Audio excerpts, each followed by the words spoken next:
Assalamualaikum warahmatullahi wabarakatuh.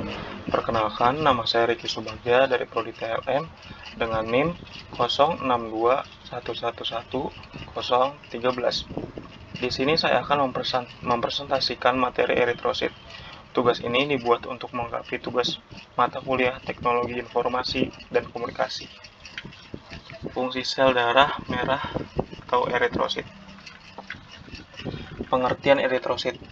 Sel darah merah atau eritrosit adalah merupakan bentuk cakram bikonkav yang tidak berinti, cekung pada kedua sisinya, dan berdiameter kira-kira 7,8 mikrometer dan dengan ketebalan 2,5 mikrometer pada bagian tengah 1 mikrometer atau kurang.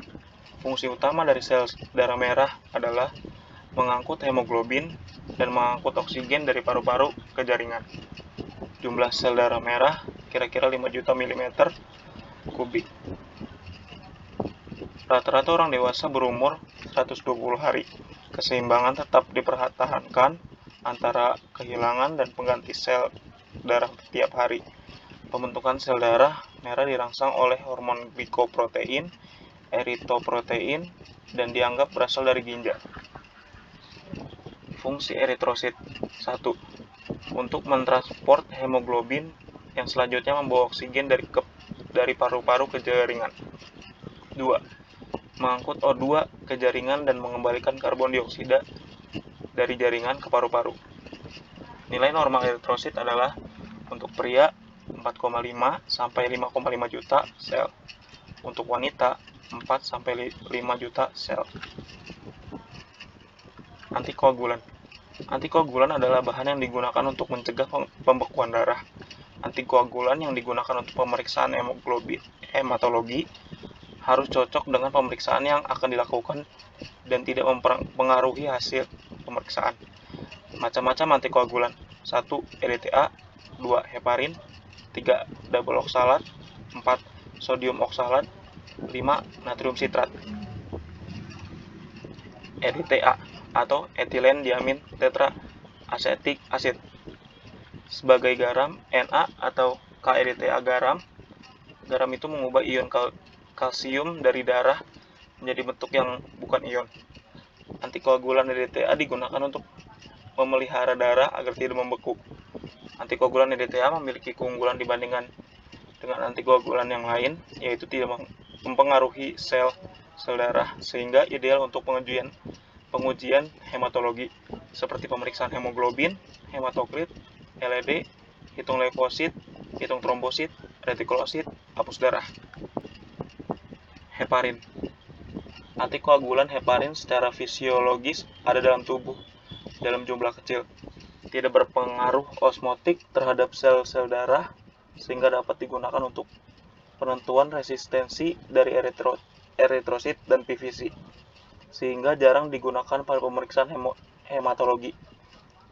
Dalam praktek sehari-hari, antikoagulan heparin jarang digunakan karena harganya mahal. Tiap 1 mg antikoagulan heparin dapat menjaga pembekuan 10 ml darah. Double oksalat. Campuran antara 6 bagian amonium oksalat dan 4 bagian kalium oksalat.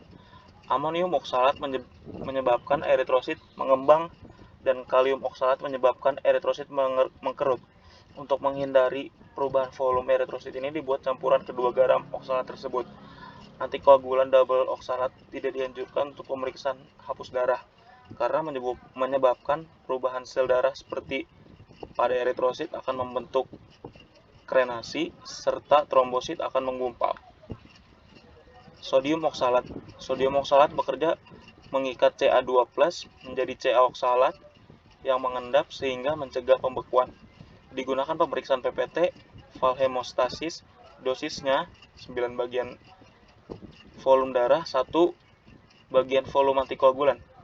Keuntungan dari antikoagulan ini yaitu tidak mudah mempengaruhi sel-sel darah, sedangkan kerugian dari antikoagulan ini yaitu harga yang sangat mahal sehingga jarang dipakai. Natrium sitrat.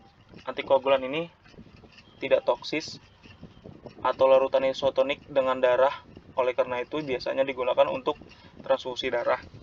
bekerja dengan mengikat ion kalsium sehingga terbentuk kalsium oksalat yang mengendap. Antikoagulan ini pemakaiannya terbatas sehingga jarang digunakan dalam pemeriksaan hematologi.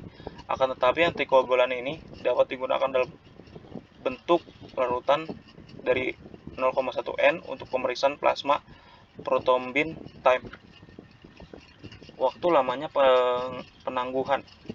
Darah dengan antikoagulan DTA yang ditunda pemeriksaannya lebih dari 2 jam pada suhu kamar atau lebih dari 24 jam pada suhu 4 derajat Celcius menyebabkan sel eritrosit membengkak yang menyebabkan terjadinya perubahan morfologi dari sel eritrosit tersebut sehingga dapat menyebabkan nilai hematokrit meningkat. Cara menyimpan sel yang baik antara lain: 1. Disimpan pada suhu kamar, 2. Disimpan dalam lemari es, 3. Dibekukan dengan suhu minus 20 derajat Celcius, 70 derajat Celcius, dan minus 120 derajat Celcius. 4. Dapat diberikan bahan pengawet. Berikut referensi yang saya pakai. Sekian presentasi dari saya. Kurang lebihnya mohon maaf. Wassalamualaikum warahmatullahi wabarakatuh.